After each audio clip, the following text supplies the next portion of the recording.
The council chamber stretched before me, like the maw of some ancient beast, polished obsidian and floating. Holographic displays that pulsed with the lifeblood of 1,000 worlds. I adjusted my sensory stalks, trying not to look as nervous as I felt.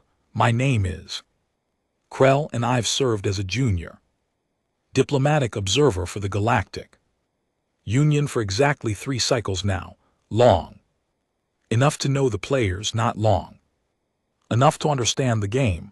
Today's session promised entertainment, though. The humans were sending another representative, another one. My colleague Threx clicked his mandibles in what passed for laughter among his species. How many does this make? 17. 19. I corrected, pulling up the data. My personal display, though 2 of those were recalled before they even finished orientation. The gallery hummed with anticipation as delegates from 400 species settled into their designated spaces. The Vreen consortium occupied the upper tiers, their crystalline forms refracting light in patterns that hurt my optical organs if I stared too long. Below them, the methane breathers clustered in their environmental bubbles, releasing occasional puffs of greenish gas that their translators converted into speech. And there in the central speaking pit stood High Executive Vaughn. If you've never met a Vreen who's reached the rank of High Exuder, count yourself fortunate. Vaughn stood 12 ft tall, his body composed of living mineral that shifted and reformed with each movement.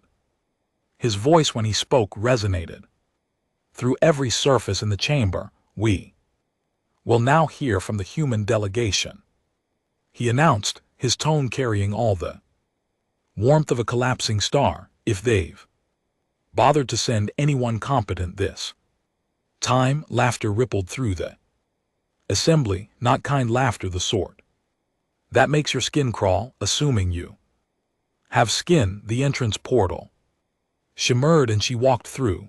I blinked, all 3 of my eyes in rapid predict succession, certain I was experiencing some kind of optical malfunction. She couldn't have been more than 5 and 1/2 ft tall. Her hair, an unusual shade of copper, was pulled back in a simple knot. She wore a plain gray suit that looked like it had been purchased from whatever the human equivalent of a discount vendor might be. No ceremonial armor, no intimidating cybernetic enhancements, no weapons visible on her person. She looked like someone who had wandered into the wrong building while searching for a clerical position. Oh no, Thrax whispered beside me. Oh, this is going to be bad. The human woman walked to the speaking platform with steady steps, her footfalls silent on the polished floor. She carried a simple data pad and nothing else. When she reached the center, she looked up at the assembled might of galactic civilization and smiled. It was not a particularly impressive smile. Honored delegates, she began, her voice amplified by the chamber systems, but somehow still sounding small in that vast space. My name is Elena Vasquez. I've been appointed as Earth's new diplomatic representative to this body. How wonderful, Vaughn interrupted, leaning forward so his massive form loomed over the speaking pit. Tell me, Elena Vasquez, what makes you qualified for this position? Did Earth finally run out of actual diplomats? More laughter. Elena's smile didn't waver. I'm a linguist by training, she replied. I speak 47 languages, 52 if you count the dead ones. Human languages, born said dismissively. How quaint. In this chamber we have beings who communicate through quantum entanglement, chromatic fluctuation, and telepathic resonance. Your primitive verbal skills mean nothing here, you'd be surprised. Elena said softly. I made a note in my personal log, something about her tone. Gave me pause, though I couldn't articulate why. Maybe it was the way she stood, perfectly relaxed despite being surrounded by beings who could atomize her with a thought. Maybe it was the way her eyes tracked across the assembly, cataloging and assessing. Or maybe I was just projecting, hoping this one would last longer than the others. The matter before us today, Vaughn continued, concerns Earth's petition for full membership status in the Galactic Union, a petition that has been denied 17 times.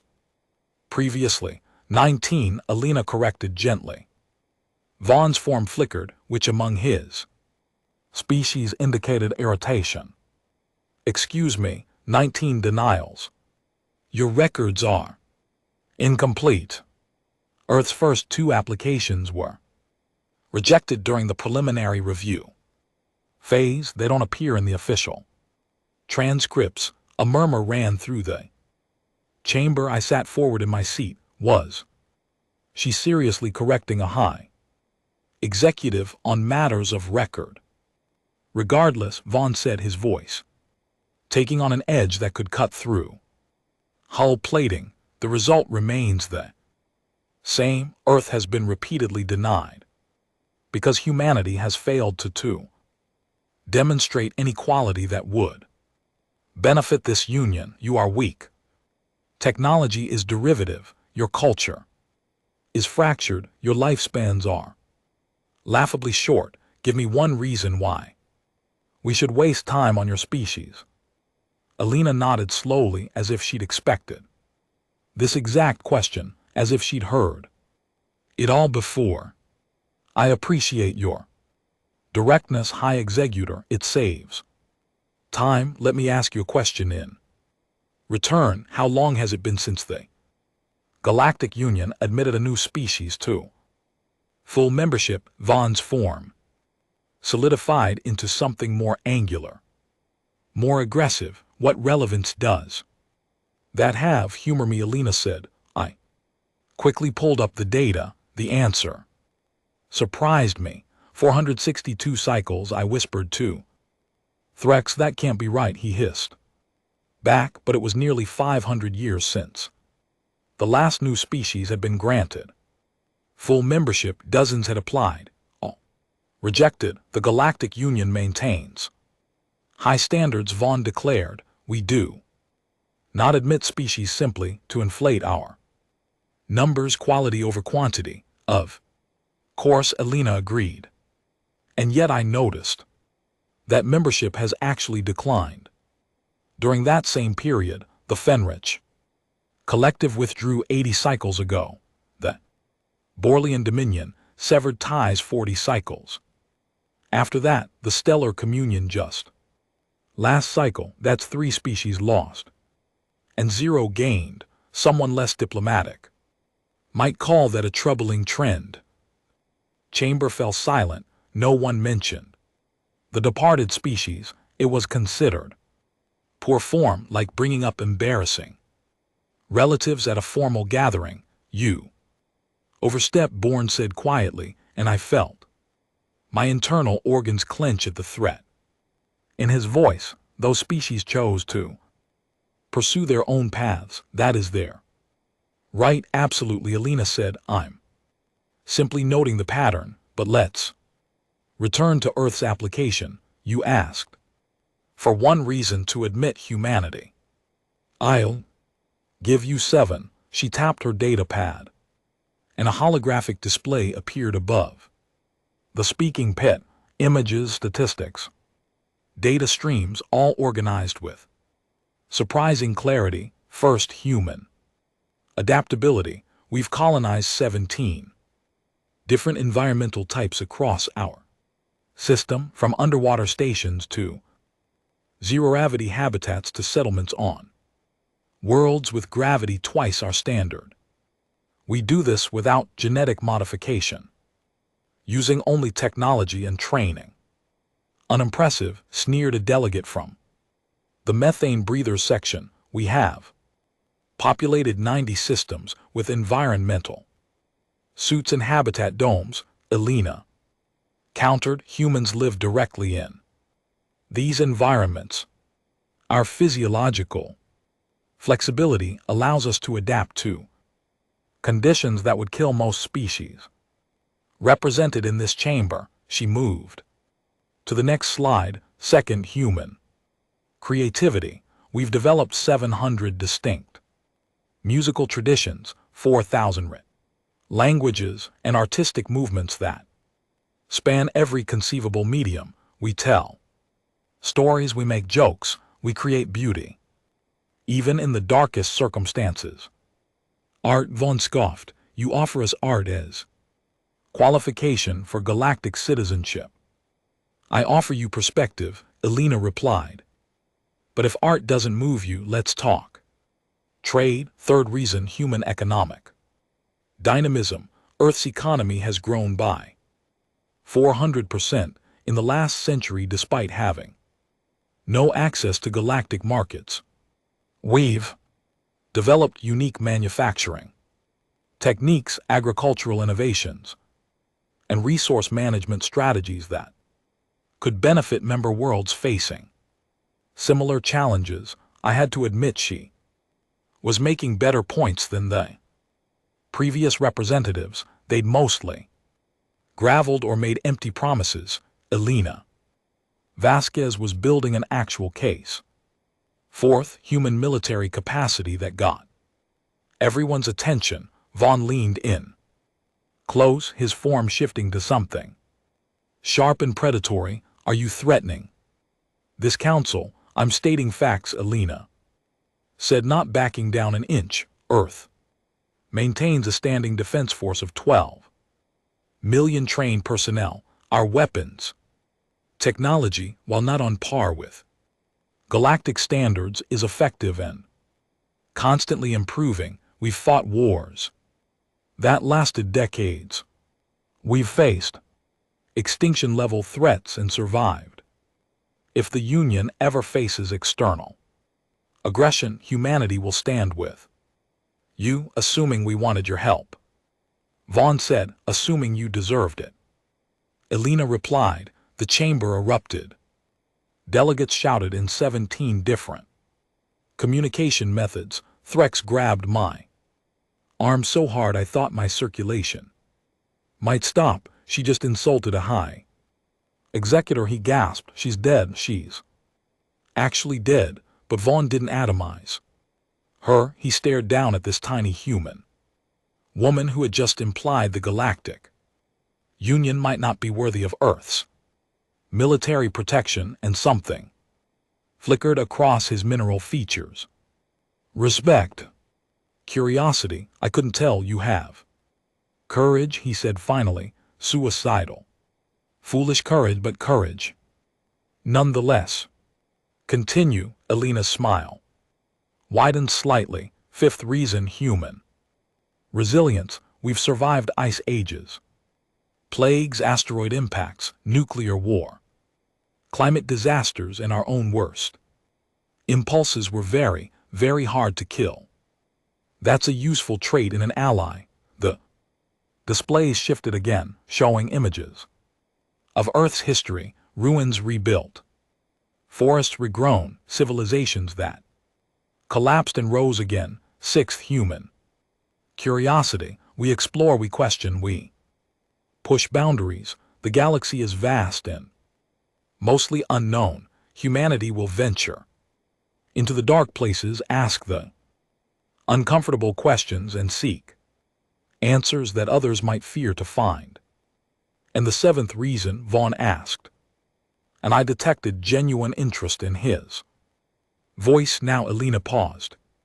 She looked around the chamber, meeting eyes and optical organs and sensory clusters.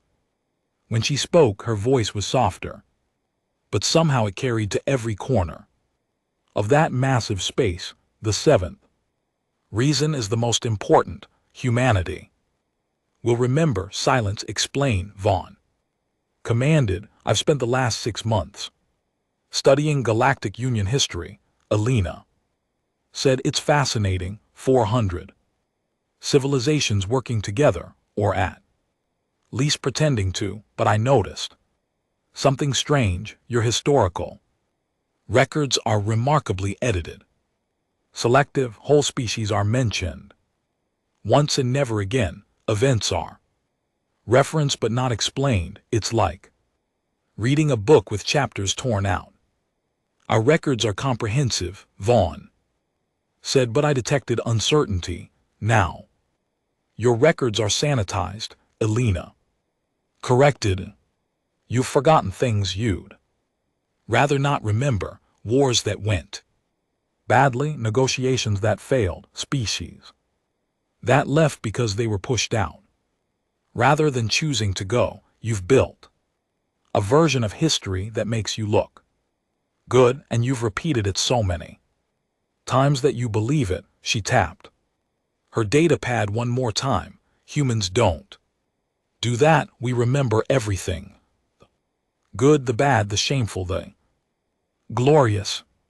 We teach our children about our mistakes so they don't repeat them. We honor our dead by speaking their names. We write down the uncomfortable truths, and we keep them even when forgetting would be easier. The display above her shifted to show a simple monument, just stone and names. This is a memorial on Earth, she said.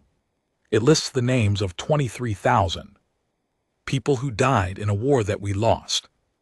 We built it in the capital city where everyone can see it. We don't hide our failures, we learn from them. Your point, Vor asked. My point is that the Galactic Union needs someone who remembers, who keeps the true history, who asks why things are the way they are, instead of just accepting that they've always been this way. You need an outsider, someone not invested in maintaining the comfortable lies. Alina closed her data pad. You asked for one reason to admit humanity. I've given you 7, but here's the real question you should be asking. Can you afford not to? The chamber buzzed with conversation. Delegates consulted with each other, analyzed her words, calculated angles and advantages. Vaughn was silent for a long moment. His form shifted through several configurations, and I realized he was thinking, actually considering her arguments rather than dismissing them out of hand. Your presentation was, he paused, adequate. However, Earth's admission requires unanimous consent from the High Council. That includes representatives from the Vreen Consortium, the Methane Collective, the Stellar Confederation, and myself. I can tell you right now that you will not receive that consent because we're weak. Alina said. Because you're young, Vorn corrected. Give humanity another 1,000 cycles. Develop your technology, expand your territory, prove that you can survive without our help. Then perhaps we'll talk. That's what you told the last representative, Alina said, and the one before that, and the 15 before them. It's always not yet, not ready, maybe later. You know what I think? I'm certain you'll tell me.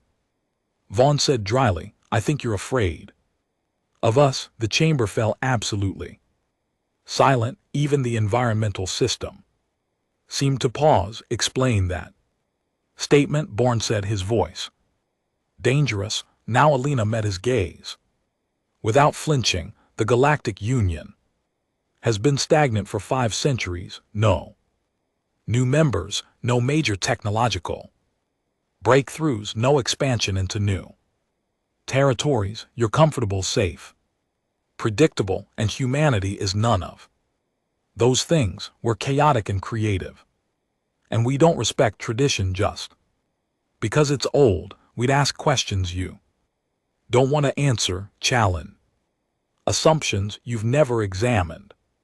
Vors, change when you'd rather maintain the status quo. You're not afraid we're too weak to join you, she continued. You're afraid we're too disruptive. Bourne's form shifted to something I'd never seen before, something sharp and angular and aggressive. You dare accuse this council of cowardice? I accuse this council of complacency, Alina replied. There's a difference, the difference being that cowardice might be forgivable, Bourne said. Complacency suggests weakness of purpose, lack of vision, an institution that has outlived its usefulness.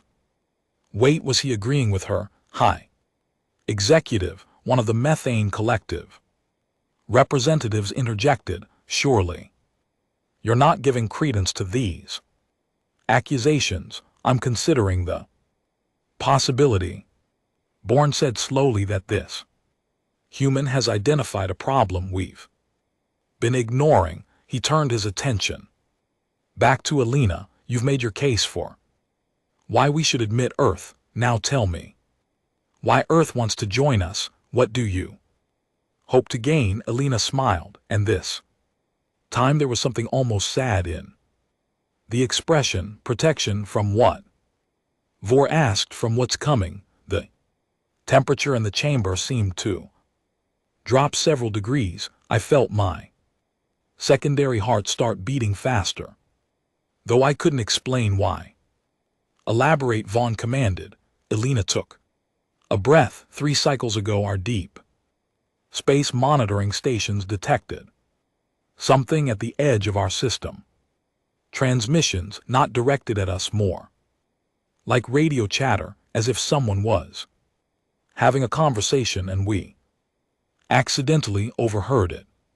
She pulled up new data. Our linguists have been analyzing it. The language is complex, layered, nothing like anything we've encountered, but we've managed to translate some fragments enough to know that whoever's sending these messages, they're talking about territory, about resources, about expansion.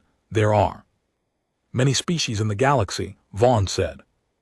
Most ignore pre-Siflite civilizations like Earth. These don't, Alina said. One of the translated fragments specifically mentioned Sol System, our sun. They know we're here, they're coming, and we are, as you've repeatedly noted, woefully unprepared to defend ourselves against an advanced civilization. I felt cold. This was new information. The previous human representatives had never mentioned any external threat. Why are we only hearing about this now? Vor demanded. Because Earth's government hoped we could handle it ourselves, Alina said. Pride, mostly the same pride that's kept us knocking on your door for 20 years, despite being rejected every time. But 3 weeks ago the transmission stopped. Complete silence. And our analysts believe that silence means they're close within a cycle. Maybe less. You're using fear to manipulate this council, one of the Stellar Confederation delegates accused. I'm using truth to wake you up, Alina countered. Whatever's coming, they'll reach Earth first because we're on the outer rim. But if they're expanding, if they're claiming territory, do you really think they'll stop at one small system? How long before they reach Union space? Vor was silent for a long time. Finally he spoke. If what you say is true, this changes the calculation. However, it also raises questions about your motives. You want our protection, but what you're offering in return is a problem, an incoming threat that may or may not actually exist. The threat exists, Alina said firmly. Perhaps, but you must understand our position.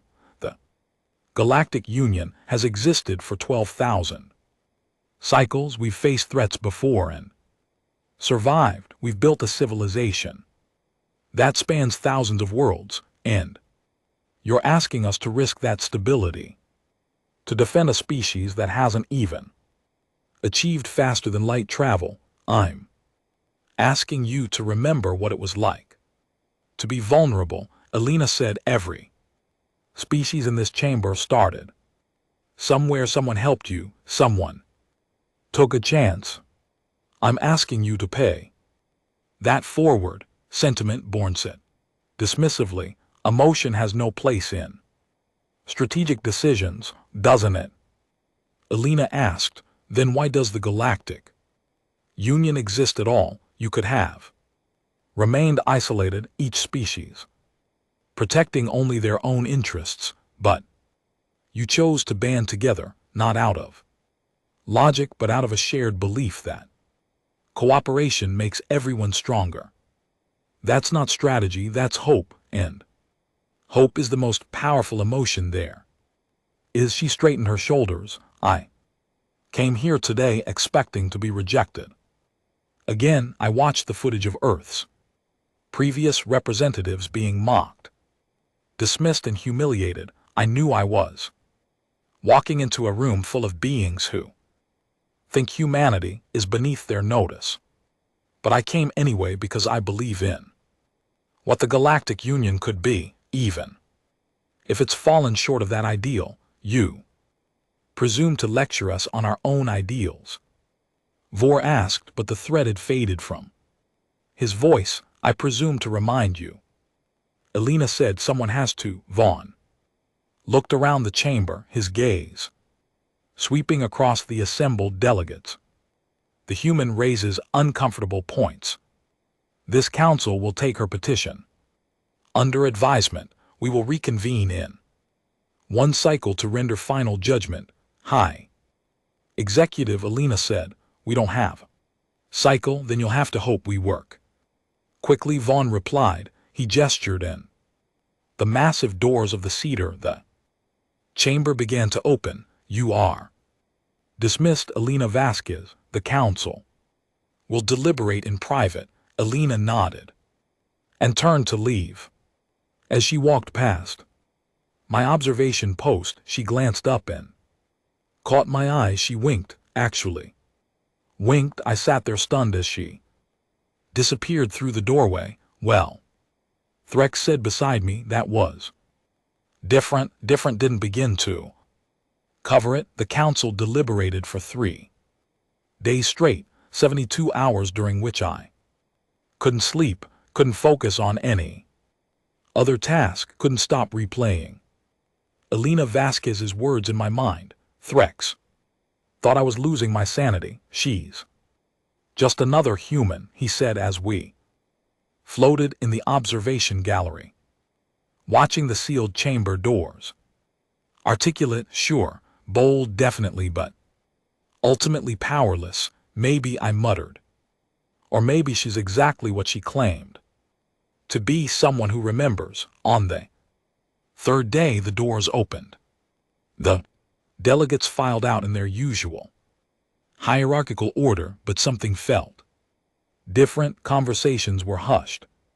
Tensions ran high. I caught fragments as they passed, arguments that had clearly grown heated, alliances fracturing over questions that hadn't been asked in centuries. Alina had done that. One small human woman with a data pad and dangerous questions. Vaughn emerged last, his mineral form darker than usual, almost opaque. He moved slowly, as if carrying tremendous weight. When he reached the announcement platform, every display in the station activated simultaneously.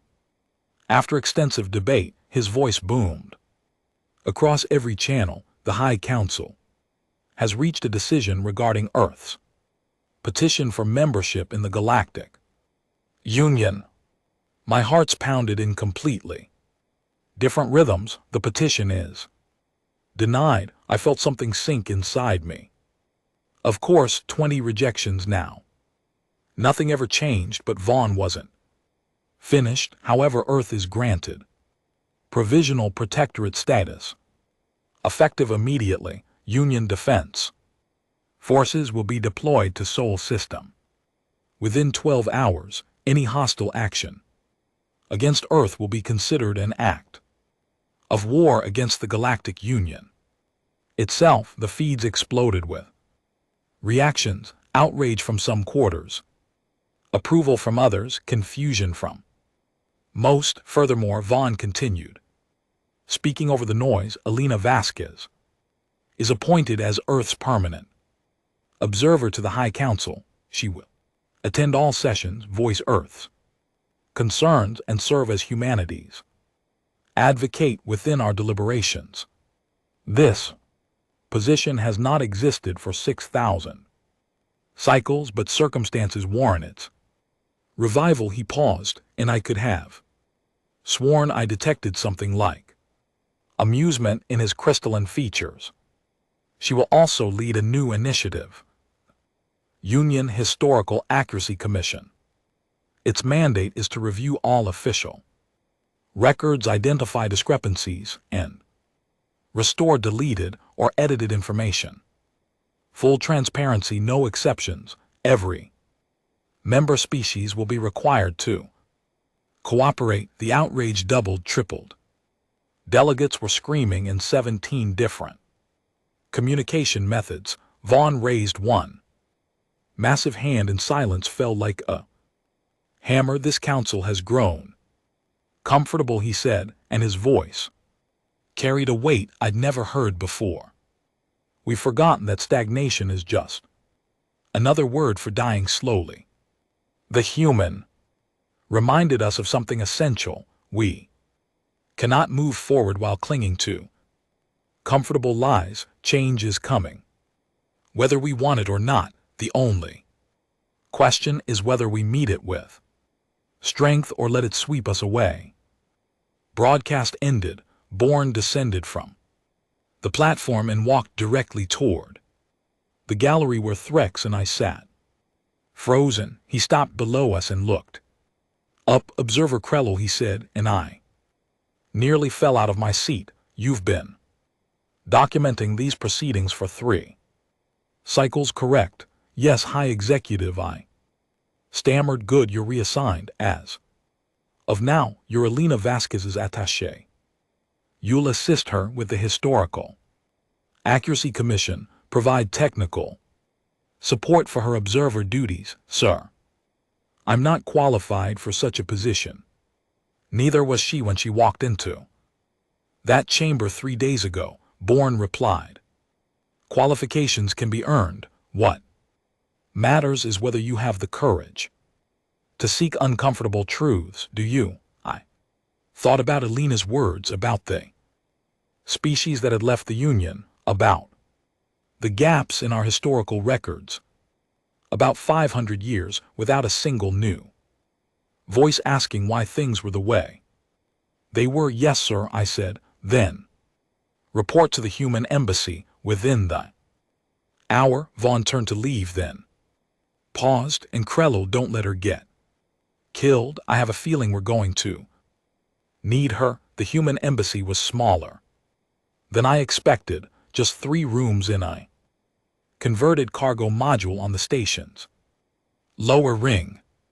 Elena sat at a desk that looked like it had been salvaged from somewhere, surrounded by holographic displays showing data streams, star charts, and what appeared to be linguistic analysis patterns. She looked up when I entered and smiled that same unsettling smile. Krellel, right, the Thulian observer who's been taking notes. In the back row, you noticed me. I notice everything, she said. It's kind of my job, so Vor assigned you as my aides against all logic and reason. Yes. Great, I could use the help. She gestured at the displays. I've got about 16 impossible tasks to complete in maybe 4 days before everything falls apart. You mean the threat you mentioned, the transmissions? Elena's smile faded. Sit down, Krellel, we need to talk. I settled into a chair designed for beings twice my size and waited. Transmissions are real, she said. Analysis is accurate. Something is coming toward Earth, but here's what I didn't tell the Council. We've actually managed to translate more of the language than I let on, a lot more. She pulled up a new display, symbols I didn't recognize, accompanied by phonetic guides and contextual notes. It took our best linguists 18 months, but we cracked it, and what we learned was terrifying. What are they? I asked.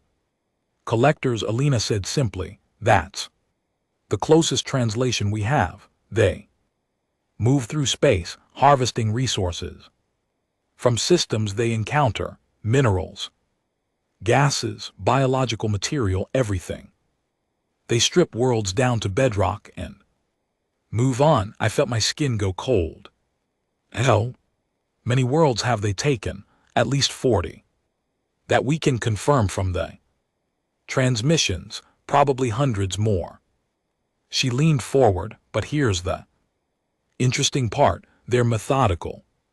Careful, they study their targets before moving in, which means they've been watching Earth for a while, learning about us. Then why tell the Council you weren't sure when they'd arrive? Because I was testing them, Alina said. I needed to know if they'd respond to a threat or if they'd hide behind procedures and protocols. If Vaughn had dismissed the danger, I'd have known the Union was too far gone to save. Save from what? Alina stood and walked to the window, staring out at the stars. Beyond the station, the collectors aren't just a threat to Earth, Krell.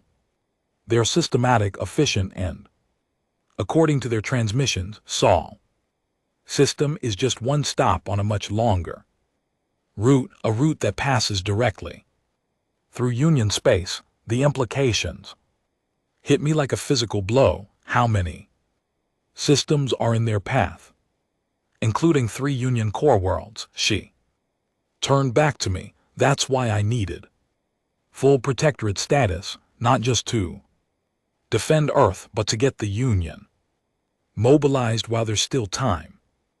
They've been at peace so long, they've forgotten how to prepare for war. But you haven't. Humans never forget how to fight, Alina said quietly. It's one of our less admirable traits, but sometimes it's the trait that keeps you alive. Chimes sounded from one of her displays. She glanced at it and I saw her expression shift. What is it? Defense forces are in position around Earth, she said, faster than promised. Vaughn actually expedited deployment. She looked thoughtful. Maybe there's hope for them yet. What happens now? Now we wait, Alina said. The collectors are close. Our monitoring stations picked up gravitational distortions consistent with large scale, faster than light travel. They'll drop into real space at the edge of solar system within 48 hours, and then we find out if the Galactic Union still remembers how to stand together when it actually matters. The next 2 days were chaos in slow motion. Alina coordinated with Union military commanders, feeding them intelligence that Earth had gathered about the collectors, ship movements, tactical patterns, communication protocols. I watched her work with a precision that would have impressed any seasoned diplomat, moving pieces around a board that most people couldn't even see. She slept 4 hours total across those 2 days. I'm not sure she ate at all. On the morning of the 3rd day, the alarm sounded. They're here, Alina said, pulling up the tactical display. 8 massive vessels had appeared at the edge of Sol system, each one the size of a small moon. They moved in perfect formation, advancing slowly toward Earth. The Union defense fleet was already moving to intercept 23 warships representing 7 different species. Not a huge force by galactic standards, but more firepower than Earth had ever seen assembled in one place. Will it be enough? I asked. If they're willing to negotiate, maybe. If they're committed to harvesting Earth. Regardless, then no, those ships could probably crack a planet open if they really wanted to. A communication request flashed on her screen. Vaughn's identifier. She accepted, and the high executive's face appeared, his mineral features sharper than I'd ever seen. They're attempting to communicate, he said without preamble. Broadcasting on multiple frequencies. Your linguists were right about the language. Our translators are having difficulty parsing it. I can help. Alina said immediately. Patch me through. Alina, if you engage with them directly, you become a target. I've been a target since birth, high executive. Everyone on Earth has. That's what it means to be human. We're always one disaster away from extinction. It focuses the mind wonderfully. Born made a sound that might have been laughter. Very well, stand by. The display shifted. And suddenly, I was looking at something that made my sensory organs ache. Being on the screen wasn't solid. It seemed to phase in and out of reality. Its form constantly shifting between states. Eyes appeared and disappeared. Appendages formed and dissolved. It was like watching something exist in multiple dimensions simultaneously. When it spoke, the sound bypassed my auditory organs and appeared directly in my consciousness. Harvesting operations will commence in 6 standard cycles, it said. The translation was rough, glitchy, but comprehensible.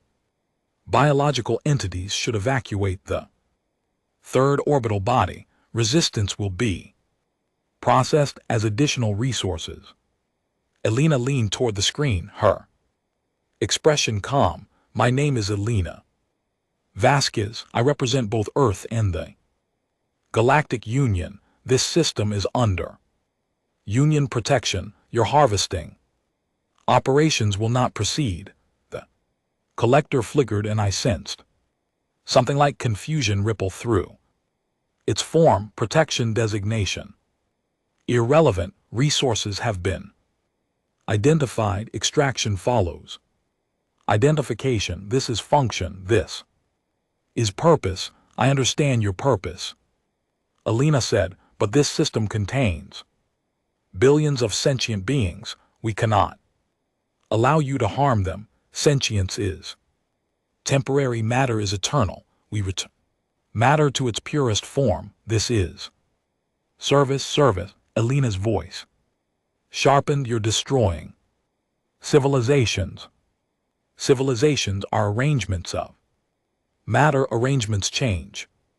This is natural. This is correct. I watched Alina take a slow breath. She glanced at something off-screen, made a quick gesture, then looked back at the collector. Tell me something, she said.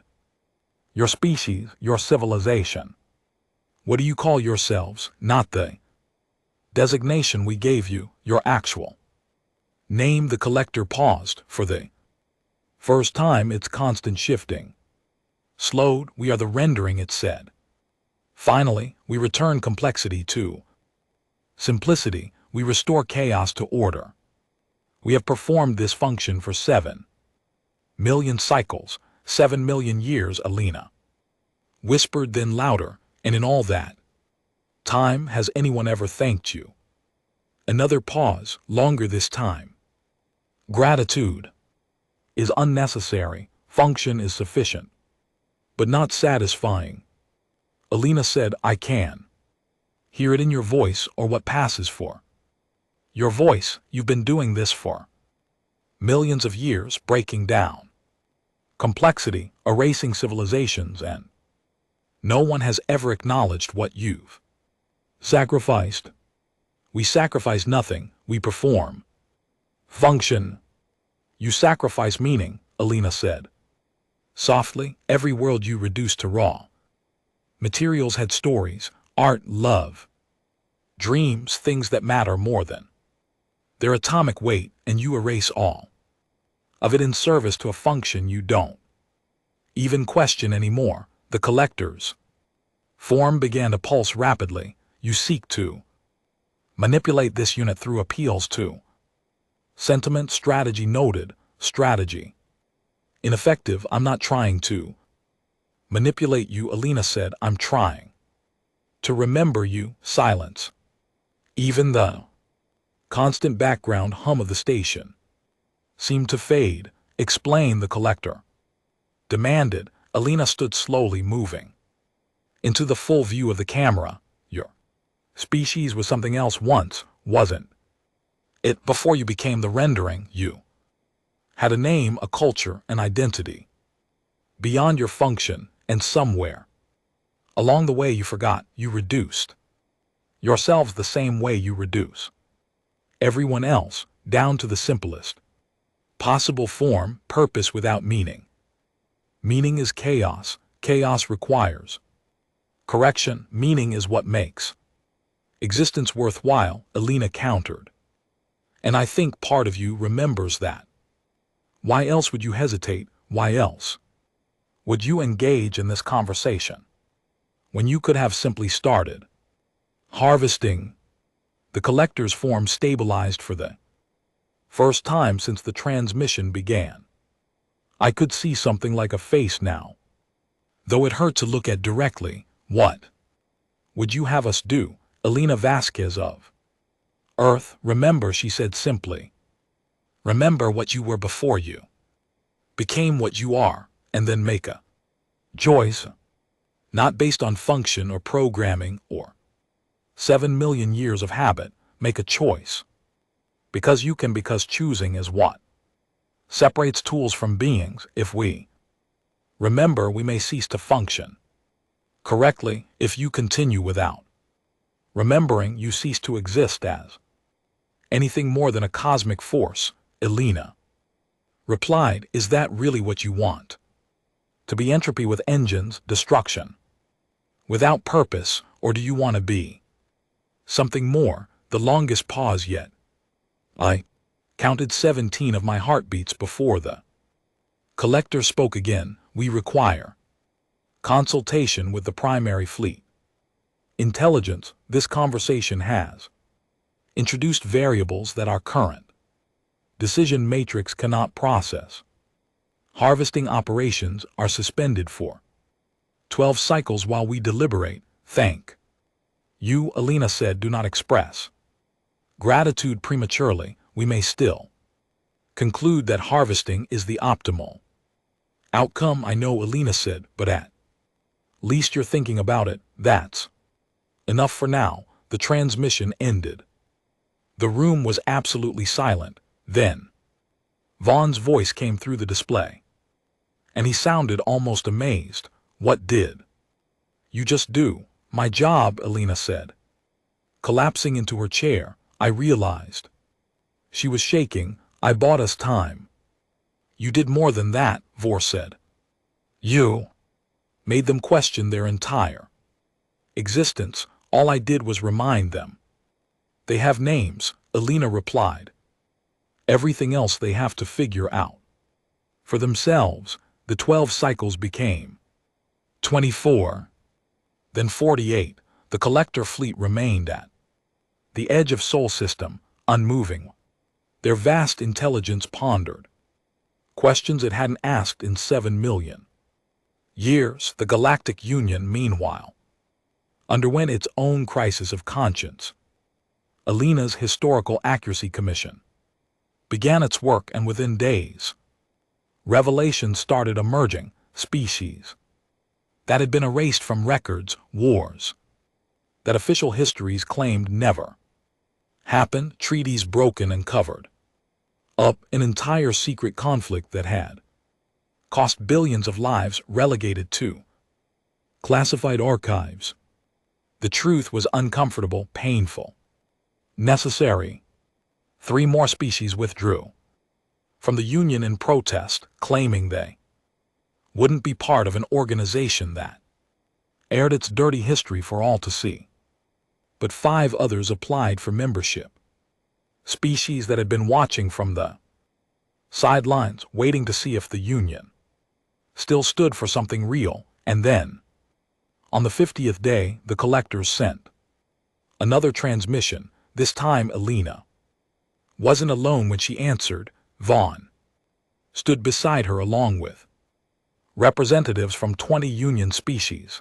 A unified front. The collector that appeared on screen looked different, more stable, more present. We have remembered, it said, and its voice carried weight that hadn't been there before. Our designation was architects. We built wonders across a 100,000 world, cities that sang, gardens that existed in 7 dimensions, art that humans would call beautiful, and we called prayer. What happened? Alina asked gently. War. The collector said simply, an enemy that could not be reasoned with or defeated through traditional means. So we changed. Ourselves became weapons, became function. We won, but the war ended 7 million cycles ago, and we forgot to change back. Until now, Alina said. Until you spoke our name and asked us to remember the being that had been. I. Collector paused. We have been performing our function for so long that entire galaxies have been born and died. In the space between, we have erased more beauty than currently exists in all known space. This cannot be undone. No. Alina agreed. But it can be learned from. You can choose differently going forward. We withdraw our claim on this system and the 46 others in our current trajectory. The former collector said. We will return to our home clusters and begin reconstruction. We will attempt to become architects again, though we have forgotten how we could help. Vaughn said suddenly. The Galactic Union has some experience with reconstruction, with remembering what we're supposed to be. The architect's form flickered with something that might have been hope. You would offer this after we threatened your protectorate, Alina Vasquez taught us something. Vaughn replied that help should be offered not because it's deserved, but because it's needed.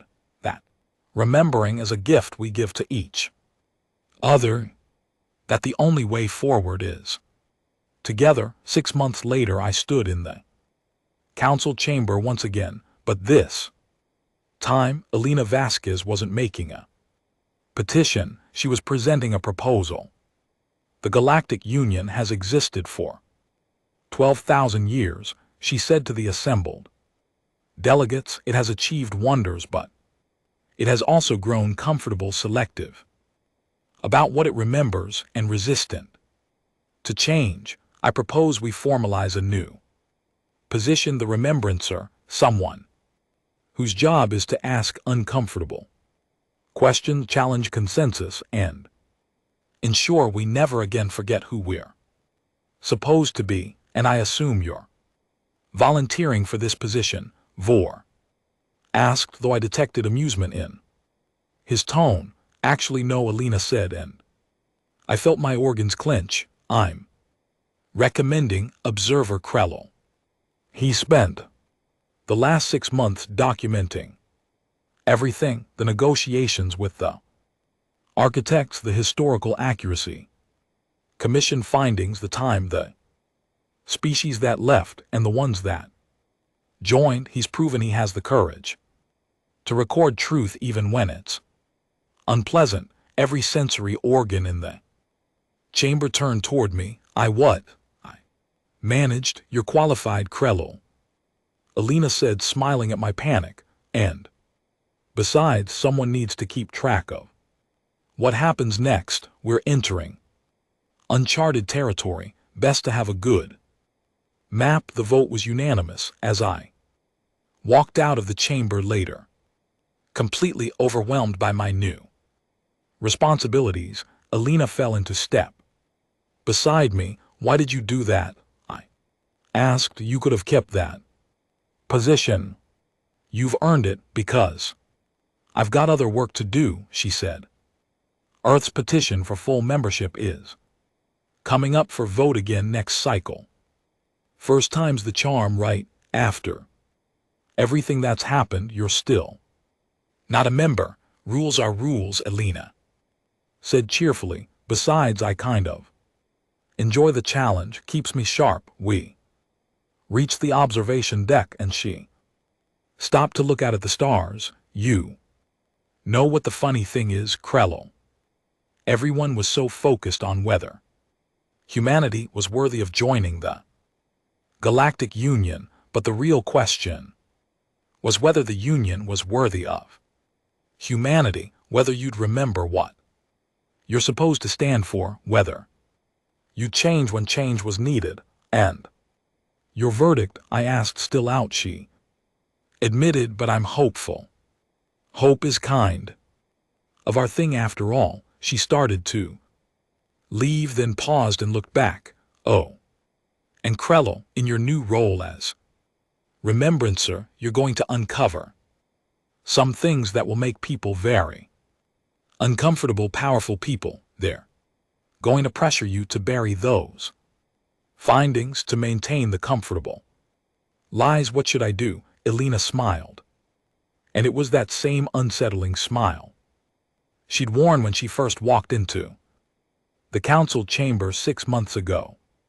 Remember, she said simply, remember everything, write it down, speak the names, tell the truth, even when it hurts. That's how we honor on the past and build a better future. That's the gift humanity has to offer the galaxy.